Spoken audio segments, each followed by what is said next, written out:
seeming to get into his stride at all. Just Roczen and Searle were just too good for him. That's how they lined up after qualifying. That's the positions they took to the start line for the first race and the second race as well. So the championship then at the moment sees Jeffrey Herlings on 277, Ken Roczen on 276, Tommy Searle 30 points back of Ken Roczen, so 31 off the lead. And then Paulin moves ahead of Zach Osborne in fourth, and Osborne losing out. He's now 16 points behind Paulin in fifth. Tonus is sixth, Max Anstey in seventh, and he will not go out in the second moto after that qualifying crash that he had yesterday on the upper wave section. He tried to ride the first race and warm up this morning, and he won't be out on the grid. But the 5-second board goes, and the heads go down, and away they go. Mike Crass not able to get at the inside this time like he did last time. Instead, Tommy Searle pulls the whole shot on his Kawasaki. He's got Ken Roczen around the outside of him though, and Roczen probably already out dragging the Kawasaki rider, unless Roczen's moved all the way across the right-hand side and protecting that line. In fact, that's exactly what he's done. And Roczen's going to try to go around the outside here, but Tommy Searle, too cute as they go through that next right-hander. We've got Paulin third on the Monster Energy Yamaha. Arnold Tonus fourth, number 7 on the Bike at Cosworth Yamaha. And then maybe Herlings just behind them in fifth on the second of the Red Bull Tech Factory KTMs as Roczen makes a move up the inside. Searle should have the advantage though in this next right-hander. Instead, he gets past, does Tommy Searle by Ken Roczen. So these two going out. There's no back markers here for Tommy Searle to worry about now in the early stages of this race. It's down to him to see if he can really take the challenge to Ken Roczen. A little bit of water gone down in the interval period over the last hour. They've just had their out lap, their sighting lap, have these riders. And so it might be a little bit sticky and slippery in one or two places. But Ken Roczen already looking like he wants to make a break of it here. Back end comes around on him though as he heads downhill. Zach Osborne's got a good start as well, so he's ahead of Jeffrey Herlings. So he's obviously passed him on the opening lap. So we have Roczen, Searle, Paulin, number 7 Paulin, Arnold Tonus is 4th, Osborne is 5th. Then the 84 there of Jeffrey Herlings is 6th. Number 17, Jose Antonio Boutron, is down in 7th position at the moment on the Silver Action KTM. Of course, we will have official confirmation as they come over the line in about 2 corners' time. Zach Osborne playing around with the handlebar there just as he came out of that turn. And Coldenhoff again getting a good start on the Jumbo TVE Yamaha. So Roczen then over the line. He leads from Tommy Searle, already 2.6 seconds clear on that opening lap. Then we've got Paulin's Monster Energy Yamaha 3rd. Tonus is 4th, Herlings 5th, Osborne 6th. Then we have Boutron 7, Coldenhoff is 8, Harry Kulas 9, Joel Roulant's 10th, Nicolas Aubin is 11th, ahead of Nick Treese, Jordi Tixier, Jake Nichols down in 14th place. Then we have Steve Lenoir, Mike Crass 16th, Lieb is 17th, Julian Lieber is 18th, Suyon Zanoni, the Brazilian, on the factory Honda is 19th, and Petar Petrov is down in 20th place. We've got Ludwig Soderberg just off the points and Lars Olderkamp as well. And Pascal Raukenecker on the Nistan GM Racing KTM finds himself down in 23rd place, just ahead of Alessandro Lupino.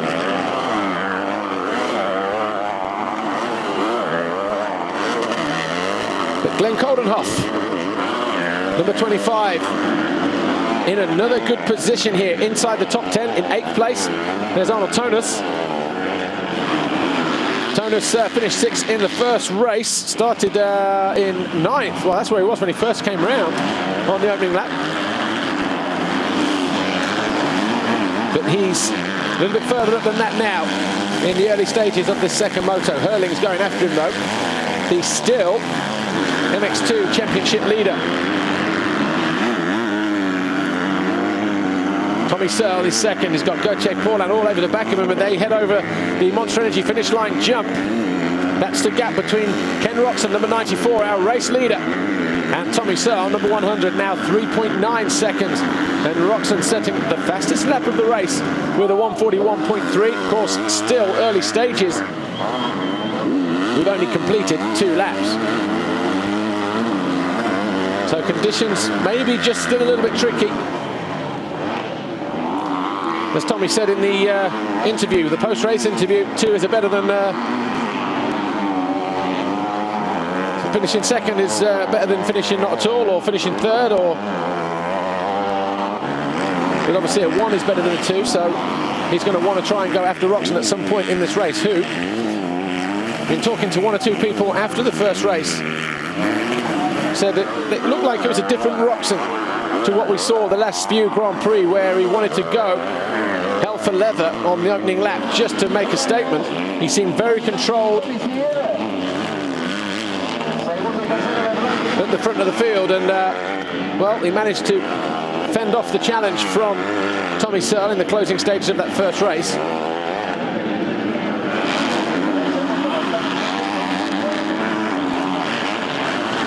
And Roczen then managing to hold on for a victory, but Arnold Tonus, he's in 4th on that bike at Cosworth Yamaha. Number 7, we've got Jeffrey Herlings behind him, lapping a little bit quicker as well as the Dutchman on that number 84. The pit boards go out. Just look how gnarly and choppy that straight is past pit lane. Apart from that Monster Energy finish line tabletop jump, it's 300 meters from turn 2, from turn 1 to turn 2 at the end of the straight, just prior to that rebutizer jump. But Tommy Searle, though, that gap still opening up between him and Roczen, 4.7 seconds, as again Roczen goes faster still, 140.2 compared to the 141.1, so almost another second opened up there for Ken Roczen. There's Gauthier Paulin. Paulin finished first in the first moto, but started down in 11th place.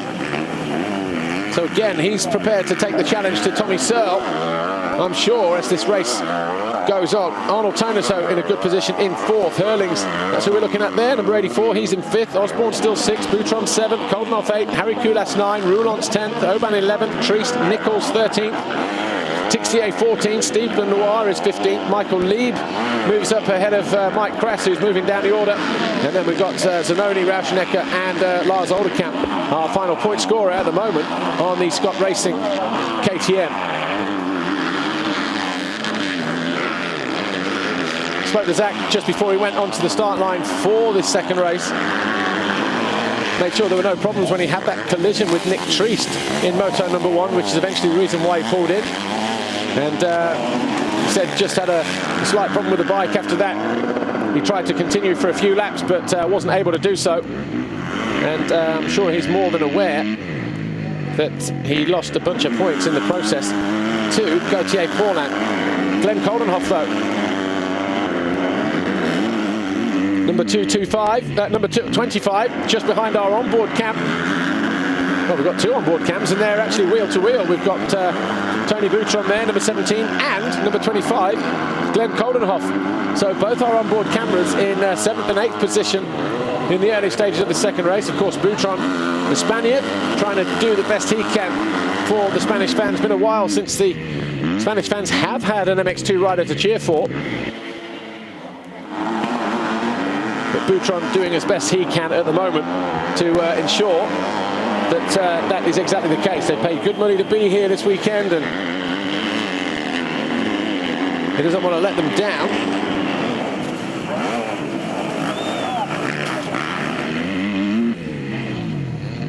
Just trying to get a rider's eye view of the circuit, according to Tony Boutron, as he heads up over that city, underneath the city bridge at the top of the hill.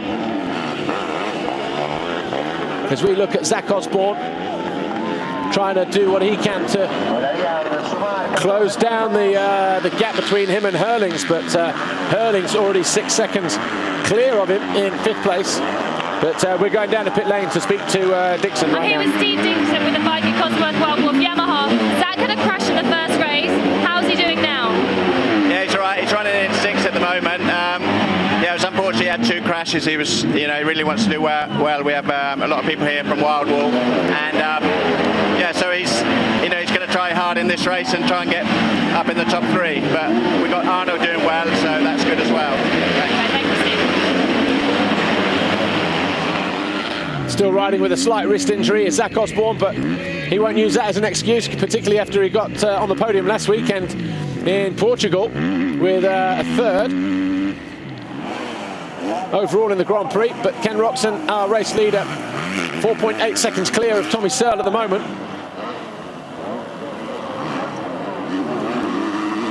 Picking his lines, riding in a little bit of pain himself. Here's Roczen after that big crash 1 week ago in Portugal in the second moto. Paulin goes through, so too number 7 Arnold Thomas, that's 4th. Herlings still not making any impression on the guys ahead of him as he sits there in 5th place. But for Jeffrey Herlings, as he arrived here leading the championship, 1 overall victory more than his teammate Ken Roczen. But it looks like Roczen at this stage, at least, will tie that up, and in the process will regain the red plate, the championship lead, as we head into a 2-week break. But Boutron getting swallowed up there by Jean Roulants. Roulants coming from absolutely nowhere on the Nissan JM KTM as he battles from another poor start. Spoke to his mechanic Ollie Stone just before this second race about the start situation with Roulants, and he said, yeah, it's actually not the starts, it's the commitment going into the first turn that's the problem. And he said, and if he could actually find a way to go into turn 1 with the rest of the guys, he'd stand half a chance of picking up some decent points. Well, Roulants certainly, he's found a way past Boutron, and Koldenhoff looking to do exactly the same as they all throw the bike sideways, coming over the Monster Energy finish line jump.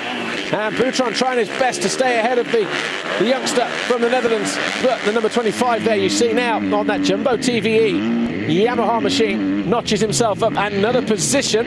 But Boutron not done yet. Gets hung up in the berm though, does the young Spaniard.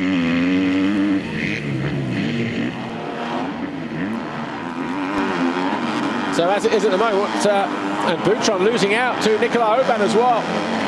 So 3 positions lost in the last half a lap for Tony Boutron.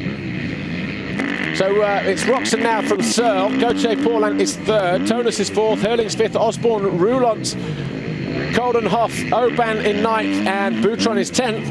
And lining up just behind them is Harry Koulas. And then we see him dropping in the background on that Monster Energy Yamaha. So the Finn riding number 151, Harry Koulas, knocking on the door for a possible top 10 position here as we stand with 23 minutes plus 2 laps to go. And that was Joe Roulants flying up the inside of Tony Boutron. And that was to take 7th position just about a half a lap ago.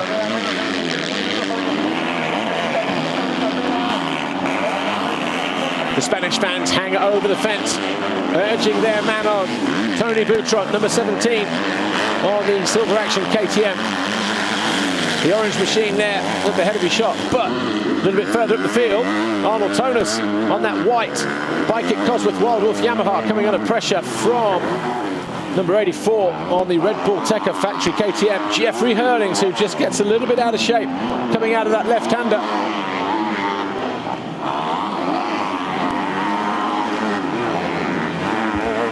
Dropping down a gear, coming out of that turn. Jeffrey Herlings just to keep the power going on that 250 SXF KTM.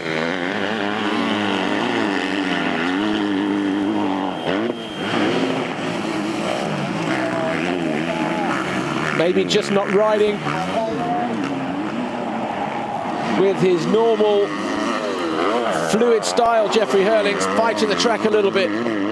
Maybe fighting the pressure of having to deal with wearing that red number plate on the front of that machine, signifying that he is the championship leader still, for now at least anyway.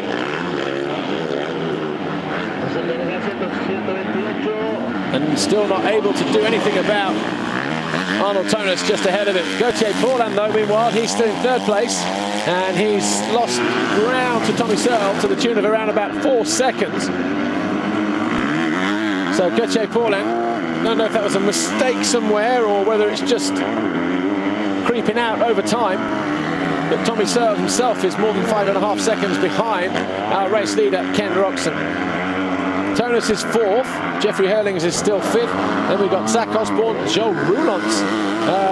It'll be interesting to see how much he's closing down actually on Zach Osborne. And the answer is... any moment now we get Osborne over the line. He's 29 seconds down on our race leader. So 6 seconds back is Joe Roulant. So the Nissan JM Racing KTM rider from Belgium is going to try his hardest to, well, there goes Koulas up the inside of Boutron. So Boutron's starting to lose ground now. Maybe put all that effort into a good result in Moto number 1. Boutron coming home in 11th in that first race.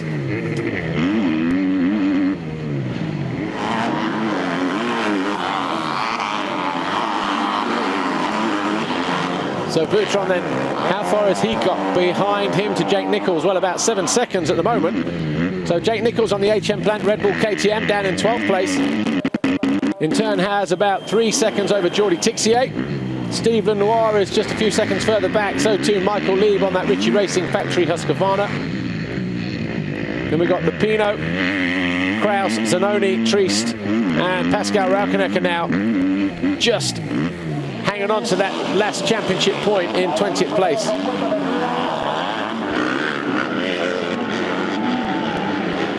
Ken Roczen in amongst the back markers with 19 minutes plus 2 to go. And the Kawasaki there in the background, the 388.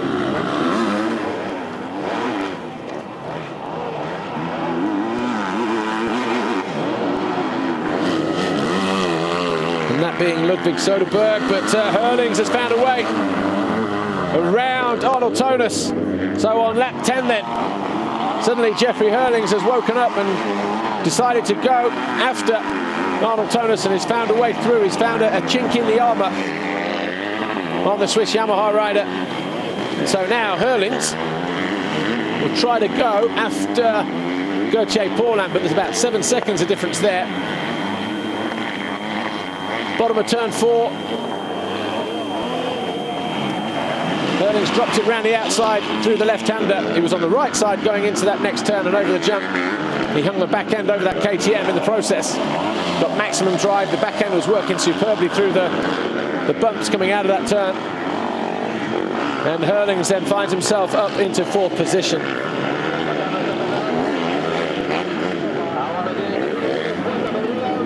Oh, almost off the side of the bike though. Jeffrey Herlings.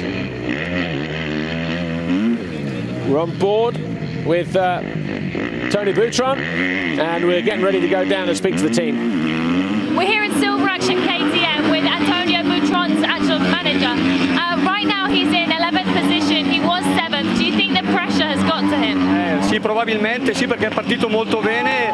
Adesso sente un po' la pressione correndo in Spagna e probabilmente è un po' teso. Speriamo che riesca a finire nei primi 12, 10, 12 posizioni. Thank you. Maybe it's the pressure which is affecting him because he started really well. I hope he can keep this position and finish among the 10 and 13th place. Well, he's in 11th at the moment, Tony Boutron.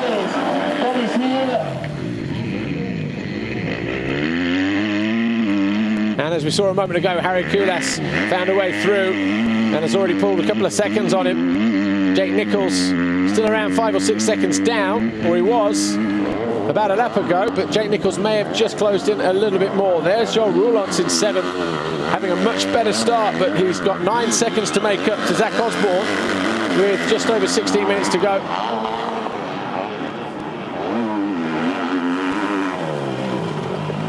Not afraid of a hard charge is Joe Roulants, whether in the sand or the hard pack. That looks like Zanoni. So the Brazilian Suyon Zanoni goes out of 18th place.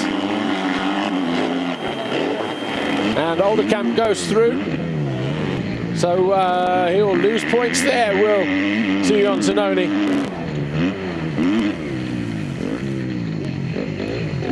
So down in 21st place now.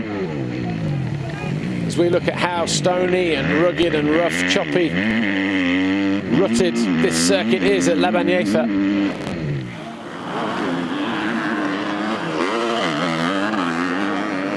Harry Koulas down in 10th position on a 1:45.9 last time around. The only guy ahead of him doing similar times is Arnold Tonis. And Tonis is 7th. Everyone else around him doing the 1:44s or a 1:43 like Zach Osborne, who sets his best lap of the race last time around with a 1:43.2.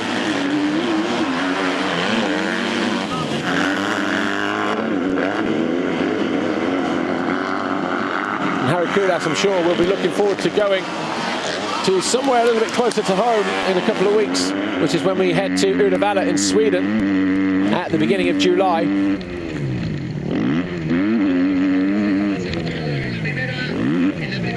Just waiting to see the gap between Boutron, our onboard camera there, and Jake Nichols, who comes over the line now, is 6 seconds now. So maybe Jake Nichols will be able to claw back another position. But this kid here, Glenn Coldenhoff, having a pretty good Spanish Grand Prix, it has to be said. Down in 9th place at the moment on that Jumbo TVE Yamaha. Eventually came home in the first race in 9th, so combined, that'll probably give him his best overall score of the season so far. Hasn't been better than 12th, which is where he finished in Valkenswaard and Portugal a week ago. Twice been 14th as well, Bulgaria and Saint-Jean d'Angely in France 2 weeks ago.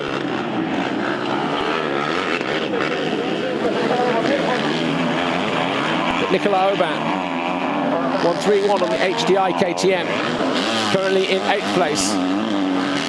Got Coldenhoff just behind him, and Aubin lapped a couple seconds quicker than Coldenhoff last time around, but be interesting to see what times throw up this time around between these two guys.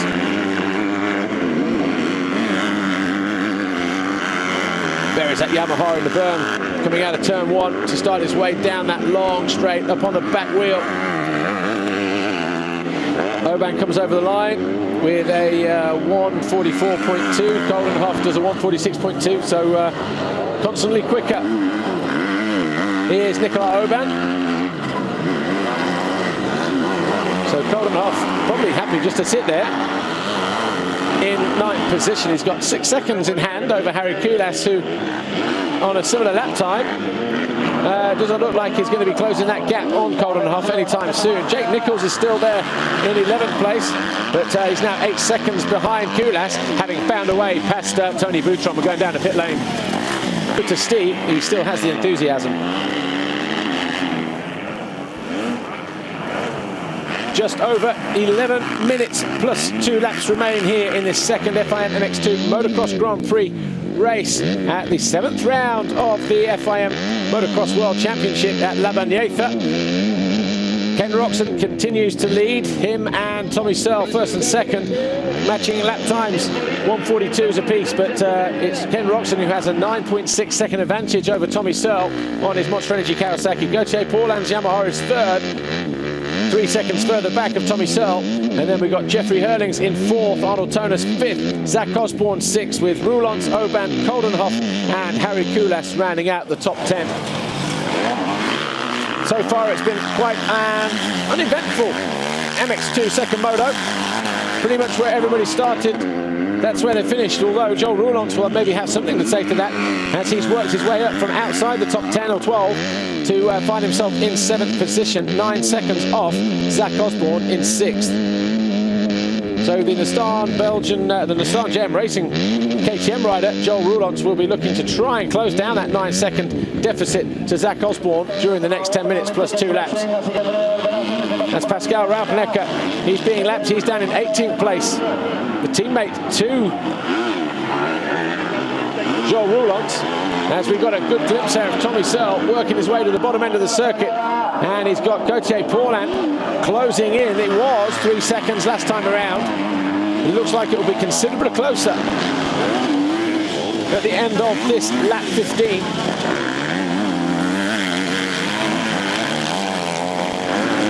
So Tommy Searle then.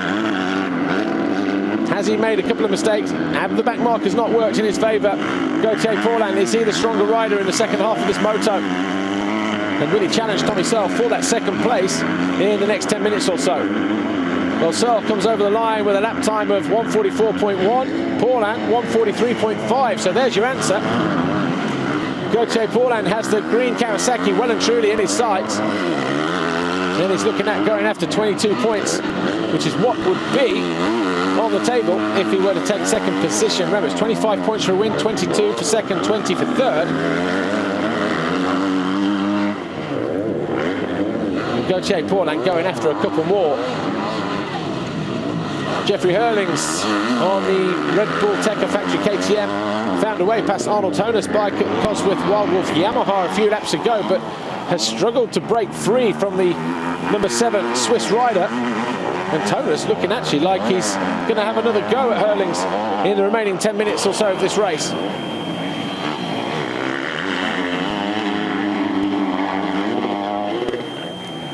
Getting up and over the triple nicely there for Arnold Toner's.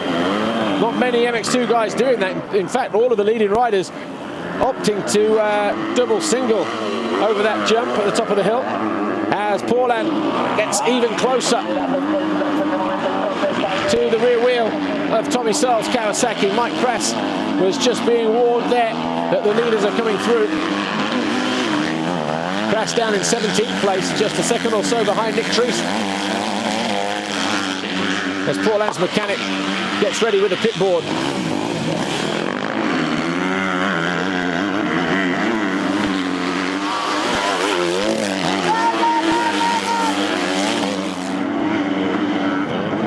More blue flags waving as Tommy Searle comes over the Monster Energy finish line jump to complete lap 16. First three riders about 13 seconds apart, but Roczen 12.2 seconds clear ahead of Tommy Searle, who just makes a slight mistake there in that left-hander. And Gauthier Paulin, well, he'll sense his chance any moment now, you feel. Because again, he lapped another second or so quicker than Tommy Searle on that previous lap. Both those two riders scrubbing their way up onto that plateau, opting to double single their way to the top. Roulance is still 7 seconds down on Zach Osborne. And mistake there from Tonis, was it? Not really, because he's all over the back of the number 84, Jeffrey Herlings. Well, we said he was probably going to have a second go at the Dutch 16-year-old. And Tonis jumping everything on this track with relative ease. Herlings, the back end, just pitching him up high there as he dropped downhill into that difficult off-cambered left-hander. Lowest point of the circuit before wrestling those machines over that upper wave section. That second and third going through. Nick Treese just being lapped in that orange helmet down in 16th position.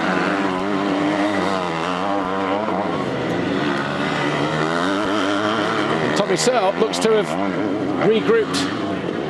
He's matched and actually gone 3/10 quicker than Gauthier Paulin on that lap. So he's looking like he's stemmed the charge from Gauthier Paulin for now at least. There we have Pascal Rauschnecker, but we had Herlings going through there and Tonis. They're in 4th and 5th, number 84 and number 7. Back marker separating those two.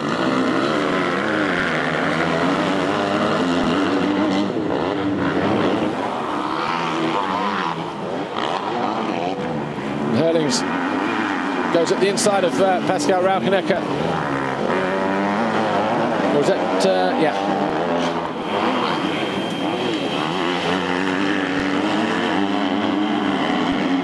So up onto the plateau then, Tonis not jumping this time. Got that back marker ahead of him.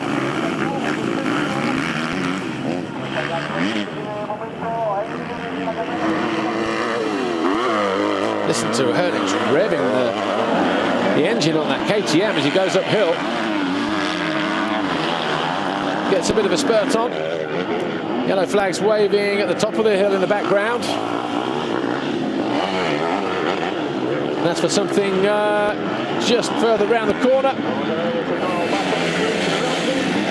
Maybe over the downhill tabletop, a couple of corners before the finish line. But Ken Roczen, the ground just breaking away as he came through there, hit it with such force, almost lost both wheels in that little incident. He stays in inverted commas, but he's 11.5 seconds clear still of Tommy Searle.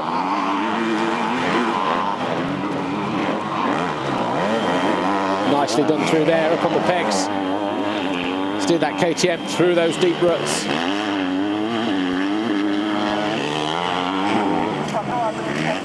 And no problems for Roczen getting over there either. On that plateau, conditions starting to dry out here as the race goes on.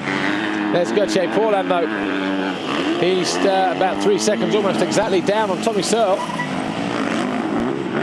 And I just wonder if that was Tommy Searle's squeaky brakes going through that right-hander at the top of the hill, just ahead of Paulin. Well, there is Tommy Searle, so maybe even a back marker with the squeaky brake.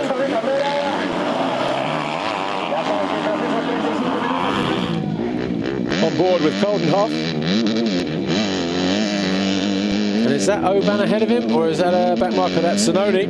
So Zanoni is a back marker on that Honda World Motocross entry. The Brazilian not having a great time here in Europe at the moment, picked up a couple of injuries. And he'll be looking at trying to establish himself in the second half of the season.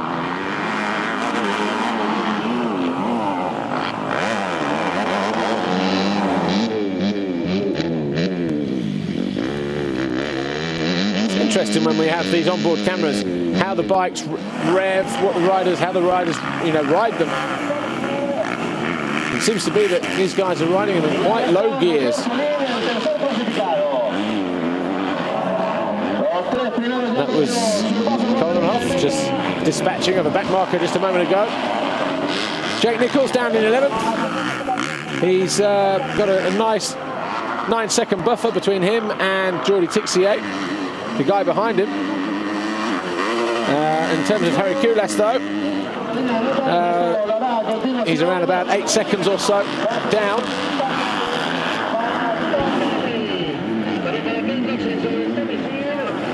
But it's still points on the board for Jake Nichols.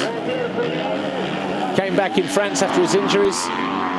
Picked up 11th, 13th, 11th before we came here. So that was France, Portugal. 14th in the first race.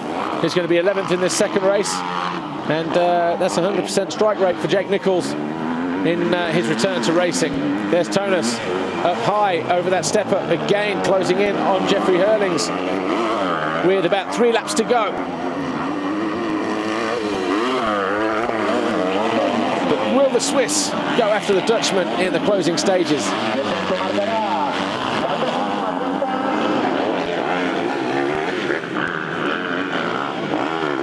Just under a minute remains, plus 2 laps. Jeffrey Herlings, number 84 on the Red Bull Teka factory KTM. Number 84 there, just inside the 611 of Mihail Kochu, who's a back marker being lapped. Herlings coming under pressure from Arnold Tonus, has been there actually for the last few laps. Has the young Swiss rider, number 7. These two battling over 4th position. But it's Herlings who's in the driving seat at the moment. Scrubs his way nice and low through the Monster Energy finish line jump. He has to deal with Nick Triest, who is in 16th. And a lap down now. Already been lapped by Ken Roczen, whose lead over Tommy Searle is 13.2 seconds at the head of the field. Paulin still about 4 seconds down on Tommy Searle, so it was maybe a combination of back markers and a couple of mistakes earlier, maybe 4 or 5 laps to go, that saw Paulin close to within a couple of seconds or so of the young Brit rider Tommy Searle on the CLS Monster Energy Pro Circuit Kawasaki. But in the end, or so far, for now at least, Tommy Searle is able to just break free of the hard-charging Frenchman there, number 21 on that black Monster Energy Yamaha. Herlings is 4th, Arnold Tonis is 5th, and we have Osborne 6th. He's about 5 seconds clear of Searle Roulant, so Searle Roulant may still have time to close in on Osborne for 6th, but at the moment Roulant is 7, Oban 8, Holdenhoff 9, Harry Kulas in 10th.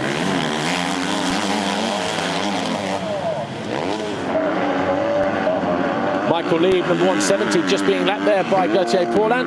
Michael Lieb now in 14th position, just behind his teammate Alessandro Lupino on the number 77 factory Husqvarna.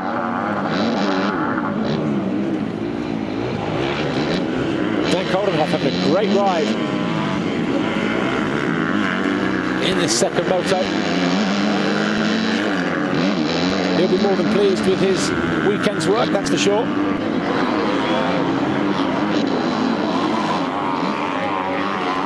And I suppose so too with this guy here, Tommy Searle, on course for taking another second place overall in this year's World Championship Series. And he still has to find a way to do something about Ken Roczen, our race leader, and soon to be new championship leader, having handed over that red plate to his teammate Jeffrey Herlings, who's on screen now, just 1 week ago. 1 or 2 problems for Jeffrey Herlings in the first race, according to him. We're happy with the bike setup, but like everybody else, had all weekend to sort that out. But Roczen will go clear to the tune of about 6 points if things were to stay like this. Paulin will be on the podium again, so that'll be 4 Grand Prix in a row for him. Whether he stays where he is behind Tommy Searle in 3rd, or whether he actually moves into 2nd position ahead of the Kawasaki rider. Jeffrey Herlings would lose out. He'd be, I could say, he'd be off the podium for the first time this year, but he was 4th in Saint-Jean as well, so. But the biggest thing for Jeffrey Herlings would be having to hand over that red plate to the other side of the KTM awning and see it on his teammate's bike in 2 weeks' time. Tommy Searle, though, on his last lap, almost 12 seconds down on Ken Roczen, continuing to push on, though, as he moves 5 seconds clear of Gauthier Paulin on the Monster Energy Yamaha. Ken Roczen, though, has bounced back from that crash in the second moto 1 week ago in Portugal at Agada, when he was leading by, well, quite comfortably, 3 or 4 seconds. Fell quite hard, landed quite heavily, but he's shown here how resilient he is and why he will take over the leadership of this World Championship Series.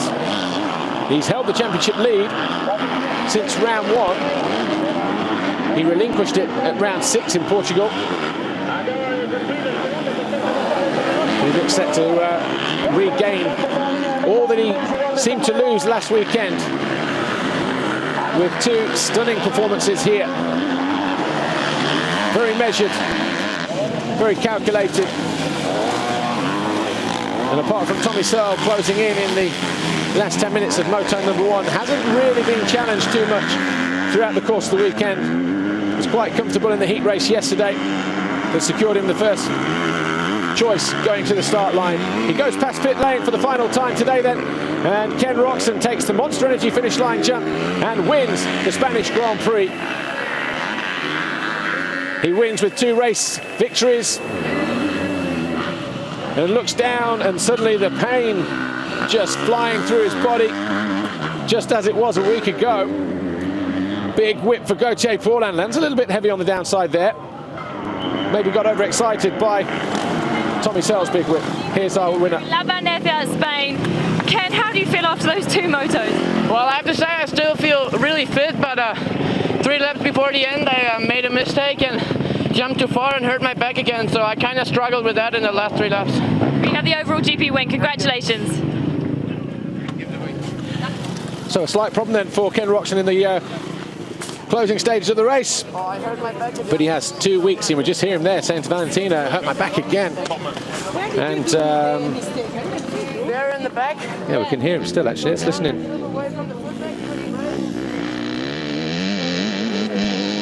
Nah, not going to pick up on that. So Ken Roczen then, 2 wins out of 2. He moves ahead in the championship chase. We'll give you that rundown in a moment, but Roczen now on 21 race wins as we welcome Glenn Coldenhoff over the line on the Jumbo TVE Yamaha. A good solid 9th place for him in the second moto, and that'll give him a good overall finish as well inside the top 10, I'm sure. But Roczen wins it from Searle, Paulin 3rd, Herlings 4th, and Tonus Osborne quite right for him in 6th, ahead of Roulance, Aubin and Coldenhoff. Harry Kulas down in 10th, ahead of Jake Nichols in 11th, who's just come over the line now. Then it was Lupino, Lieb, Tixier, then Lieb. So Tixier made a position on the last lap, finding a way past Michael Lieb. So Treese was 15th, Lenoir, Kress, Rauschenecker, Oldkamp and Soderberg. But no doubt about who our winner was, Ken Roczen, taking 50 points here this weekend.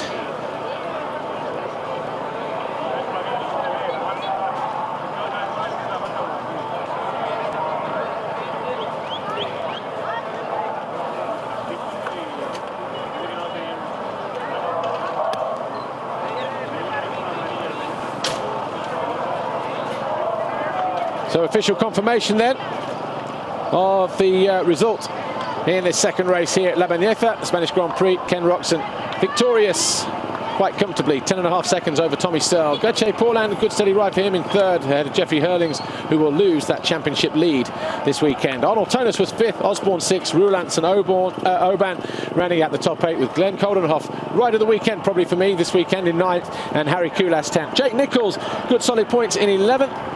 Ahead of Alex Lupino, Jordi Tixier, Michael Lieb, Nick Treest, Steve Lenoir, Mike Kress, Pascal Rauchenecker, Lars Olderkamp and Ludwig Soderberg, picking up another championship point.